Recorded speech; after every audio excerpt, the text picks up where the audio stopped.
প্রায় অনেকদিন পরে আজকে একটা ভিডিও নিয়ে তোমাদের মাঝে চলে আসছি। কারণ তোমরা তো জানোই প্রায় অনেকদিনই ব্যস্ত ছিলাম। যেহেতু আপুর বাসায় গিয়েছিলাম, আপু অসুস্থ ছিল এই কারণে। তেমন বেশি একটা অ্যাক্টিভ থাকতে পারিনি। আর হচ্ছে কোনো ভিডিও আপলোড করতে পারিনি। এটা ছিল হচ্ছে গতকালকের ভিডিও। যেহেতু আমি সকালে চলে আসছিলাম। তো সকাল থেকে সারাদিন কি করলাম তা নিয়ে থাকছে আজকের ভিডিওটা।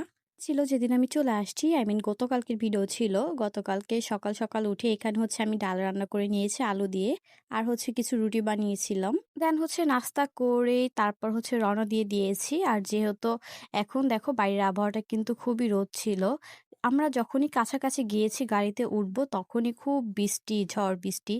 আরেকটা কথা, সামনে তো কোরবানি ঈদ চলেই আসছে আর এখন রাস্তাতে শুধু গরু আর গরু দেখা যায়, খুবই ভালো লাগে। আমি ঈদের কথা ভুলেই গিয়েছিলাম, কিন্তু যখনই রাস্তায় বের হয়েছি আর এরকম গরু দেখেছি আমার কাছে খুবই ভালো লেগেছে। আর মাঝ রাস্তায় এমন একটা অবস্থা হয়ে গিয়েছে, হঠাৎ করে খুব ঝড় বৃষ্টি এবং বাতাস। দেন তারপর কি আর করব, আর এখানে একটু দাঁড়িয়েছিল গাড়ি। আর আমাদের বাড়িটা যেহেতু পদ্মার আশেপাশে, এই কারণে দেখো যাওয়ার সময় হচ্ছে পদ্মা নদীটাও খুবই সুন্দর দেখা যাচ্ছিল একদম পুরাপুরি। তো এখানে হচ্ছে আমি চলে আসছি যেখান থেকে আমি বাসে উঠবো। তো বাসের জন্য প্রায় ২টা ঘন্টা ওয়েট করতে হয়েছে, কারণ বাস আসার কথা ছিল ১:৩০, সেখানে আসছে হচ্ছে ৩টায়। তো তার কারণে খুবই লেট হয়ে গিয়েছিল। দেন গাড়িতে উঠে আলহামদুলিল্লাহ ভালো মতো পৌঁছে গিয়েছি। আল্লাহ হাফেজ।